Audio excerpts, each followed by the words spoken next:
Olá pessoal, neste vídeo falaremos sobre o tema globalização. Utilizamos como base o capítulo 1 do livro O Brasil e a Economia Global, intitulado Relações Norte-Sul no Contexto Atual, uma nova dependência, escrito por Fernando Henrique Cardoso. Para este trabalho audiovisual, dividimos em 4 partes assim como o autor, e cada uma dessas partes será abordada por um dos integrantes do nosso grupo. A frase escolhida por FHC para iniciar seu capítulo é de Oscar Lafontaine, ex-líder do Partido Social Democrata Alemão, que discorre sobre os caminhos que o novo socialismo deve seguir, uma das discussões centrais do texto. Introdução. Em citação por Fernando Henrique Cardoso sobre a situação que enfrenta a esquerda naquele contexto para o mundo, desde a queda do Muro de Berlim, o socialismo e a esquerda encontram-se em postos confinados, sujeitos a críticas. A virtude que o mundo pós-revolução industrial trouxe é um ambiente hostil, de ansiedade existencial e possibilidade ao fim do mundo, decorrente do terror nuclear e da poluição ambiental. Surgiram então novas correntes intelectuais, como pós-modernismo, fragmentação do conhecimento e do mundo, descrédito ao racionalismo que derivaram o liberalismo e versões a críticas socialistas. O caminho que o movimento socialista passa a seguir, com sucesso ou não, nasce dessa origem pela qual o choque surgido pela União Soviética de Gorbachev deu ciência à imensidão do desafio ambiental e nuclear, e desencadeou o pensamento através de Manuel Castel, denominado como economia da informação, com riscos existentes tanto em sua dimensão global quanto civil, e que tal risco não será reduzido nem pela dimensão global e nem pela negação do protesto anti-institucional, o que gera sentimento de perigo, risco, desesperança, ausência de crença e salvação. Situação essa que qualquer doutrina ou ciência torna-se mais humilde, mais probabilística e menos uma fonte de verdades. Contudo, o socialismo do futuro terá que se ajustar a uma utopia de médio alcance. De acordo com Oscar Lafontaine, se o socialismo é incapaz de oferecer esperança, ou se oferece meros protestos ecológicos ou anti-institucional, mesmo sendo um movimento e compreenda outros movimentos, mesmo assim falhará na preparação do caminho para uma mudança que não se limite a mentalidades e ideologias, mas represente um instrumento político para dias melhores. Partindo no pensamento de que a política não é o centro de toda mudança, tampouco o Estado e os partidos constituem os únicos instrumentos para a reforma, ou construímos mecanismos e instrumentos com os quais podemos relacionar com a República e sonhar com o discurso público, ou construímos o mito do homem público e não podemos fugir da redefinição da política além do Estado e partidos. Por fim, fica mais claro o outro pilar do socialismo, a teoria da exploração, de classe e de nação, que foi sacudida. A revolução tecnológica e científica reduziu enormemente a massa dos exploradores que são necessários para a saúde do sistema capitalista, tanto em casa quanto entre as nações. Conforme colocado por Fernando Henrique, após a consolidação do sistema capitalista como sistema hegemônico mundial, houve a atenuação dos ideais marxistas empregados dentro do bloco socialista.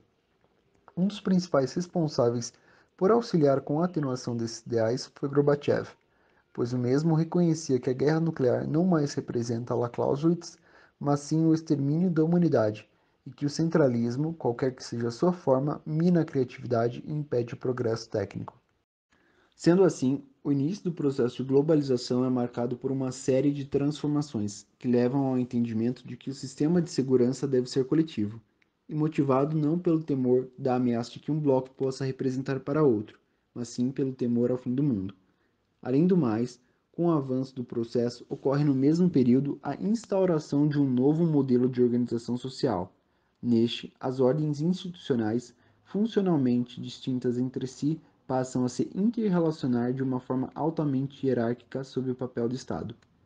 Além do mais, ao contrário do que muitos acreditavam, a era pós-moderna não foi marcada pela total fragmentação das relações internacionais, que impossibilitaria qualquer tipo de visão global, mas o que vem a ocorrer é a instauração de um espírito de globalismo e iluminismo que ocasionaria a ampliação da liberdade e leva a uma busca de maior entendimento e uma proliferação das questões mundiais.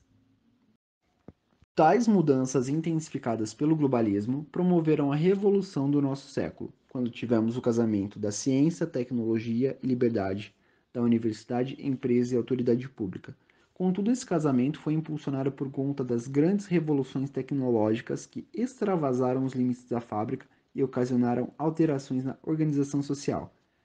Conforme colocado por Castells, a nova sociedade global é a sociedade da informação, e não meramente uma sociedade pós-industrial.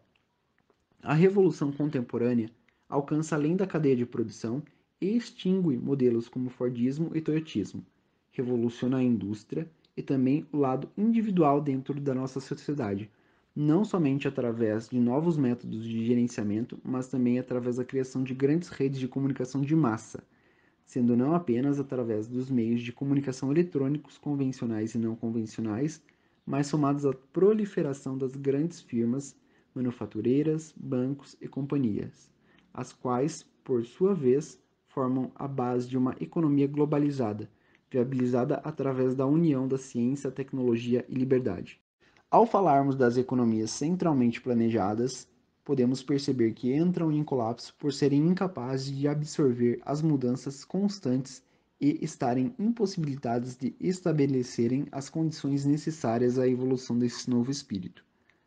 Ao pensarmos no mundo de hoje, temos a representação da vitória da nova racionalidade, da revolução tecnológica, tais itens ainda aliadas às formas descentralizadas de gerência e tomada de decisões, favorecendo a pluralidade dos níveis de decisão, tornando possível assim uma utopia poliárquica.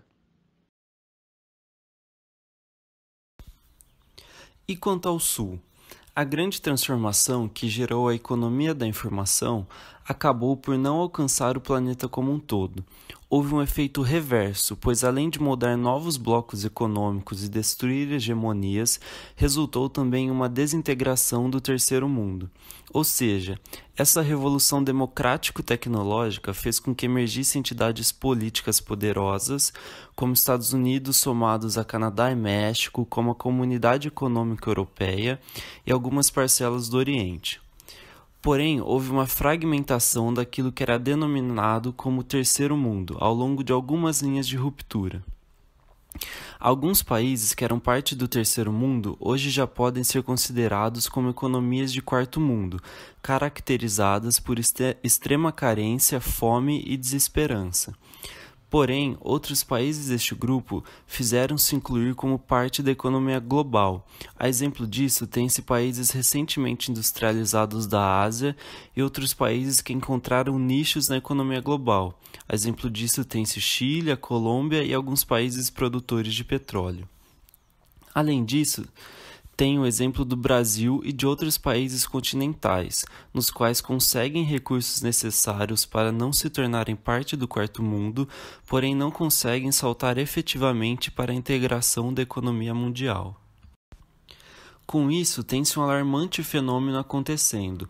O Sul necessita investir vastamente em P&D para suportar essa mudança vivenciada pelas economias, denominada pelos autores como economia da informação, ou se torna impotente o suficiente para não ser importante, inexplorado e inexplorável.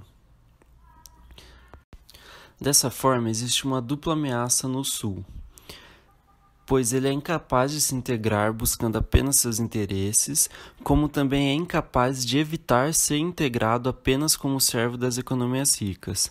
Assim, mesmo que alguns consigam se integrar a essa revolução, precisam fazer isso de modo para que não sejam tragados pela globalização da economia mundial. E como fazer isso?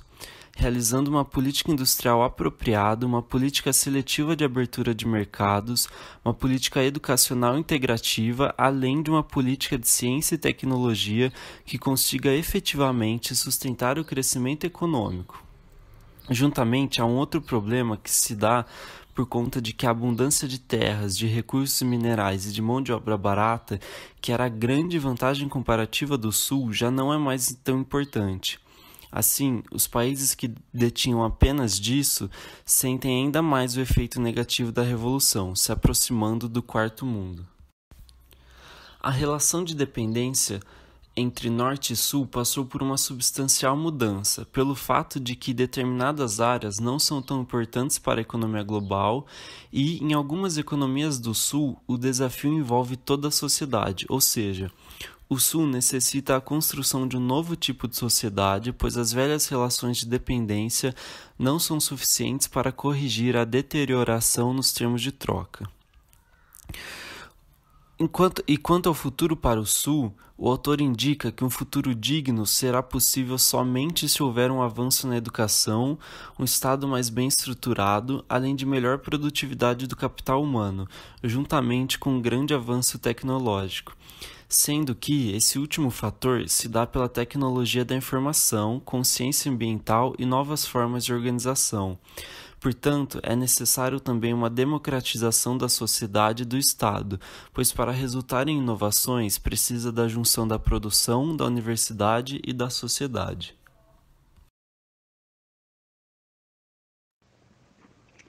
Analisando toda a trajetória dos países do Sul e do Norte, é possível entender que os países capitalistas avançados, por já estarem em um nível de progresso alto, não têm esperança ou seguem uma utopia, o que bloqueia a continuidade de seu progresso.